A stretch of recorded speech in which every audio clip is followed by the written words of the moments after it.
Assalamualaikum warahmatullahi wabarakatuh. Perkenalkan, nama saya Salsa Agniuda dari Program Studi Pendidikan Akuntansi Universitas Islam Riau. Baiklah, hari ini kita akan mempelajari mengenai persamaan dasar akuntansi atau PDA. Persamaan dasar akuntansi di sini merupakan salah satu kekayaan yang berhubungan dengan sumber daya yang dikendalikan oleh suatu perusahaan, di mana PDA ini menggambarkan suatu posisi keuangan yang menggunakan sistem pencatatan akuntansi berupa dua arah, di mana yang pertama itu ada aspek dari aktiva di sisi kiri dan aspek pasiva di sisi kanan.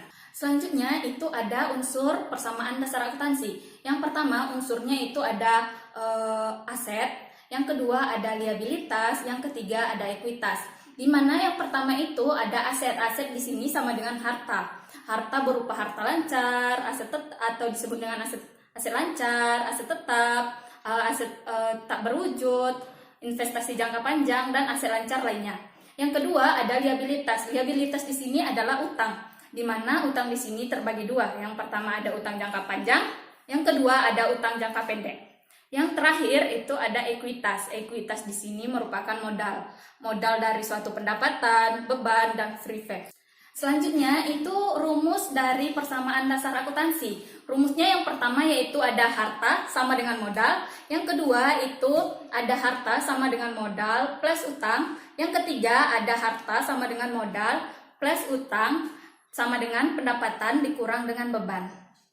Yang selanjutnya itu ada fungsi persamaan dasar akuntansi.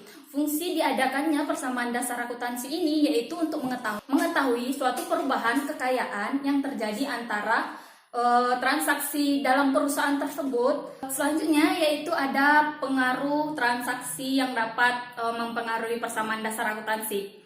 Yang pertama itu ada jumlah transaksi yang berupa investasi pemilikan suatu perusahaan, di mana di sini akan mempengaruhi PDA-nya itu yang mana aset akan bertambah dan ekuitas akan bertambah. Yang kedua yaitu suatu perusahaan untuk kepentingan pribadi, di mana di sini akan mempengaruhi aset dan yang di mana aset di sini akan berkurang dan mempengaruhi ekuitas, di mana ekuitas di sini akan berkurang juga. Yang ketiga yaitu ada pembayaran suatu beban, di mana pembayaran suatu beban ini akan mempengaruhi suatu aset, itu aset berkurang dan ekuitas berkurang.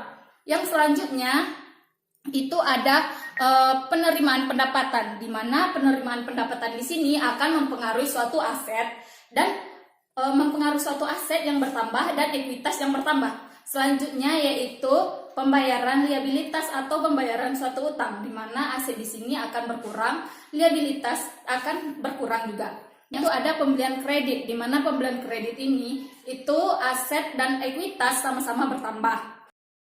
Sistem pencatatannya tadi ada dua arah kan, di mana di sini saya akan menjelaskan mengenai pencatatan transaksi, di mana kita akan membuat suatu kolom. Itu terdapat 4 kolom. Yang pertama itu kolom tanggal, kedua kolom aktiva, ketiga kolom liabilitas dan ekuitas, dan yang terakhir kolom keterangan untuk menambah suatu keterangannya. Baiklah, di sini saya akan memberikan contoh, yaitu di mana pada tanggal 1 Maret 2015 Tuan Yusuf membuka bengkel motor dengan menyetor modal yaitu sebesar 12 juta dengan transaksi di bulan Maret tersebut, di mana di sini akan mempengaruhi suatu aset dan akan mempengaruhi aktiva dan ekuitas, di mana ekuitas dan aktiva dan ekuitasnya ini akan bertambah sebesar 12 juta. Selanjutnya itu tanggal 3, di mana belikan suatu peralatan sebesar 4 juta dan perlengkapan sebesar 1.500.000. Dan tadi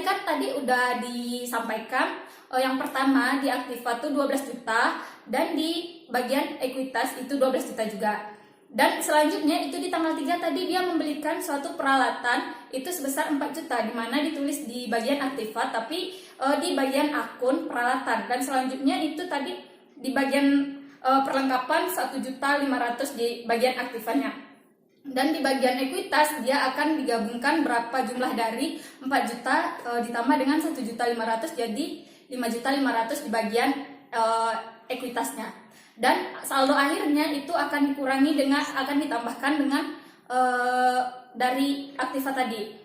Yang selanjutnya itu contoh berikutnya itu dari awal sampai akhir dia tetap ada saldonya, di mana akhir dari transaksinya ini harus sama-sama seimbang antara antara aktiva dan liabilitas, kolom liabilitas dan ekuitas. Sekian presentasi dari saya. Saya ucapkan terima kasih untuk hari ini. Saya akhiri. Assalamualaikum warahmatullahi wabarakatuh.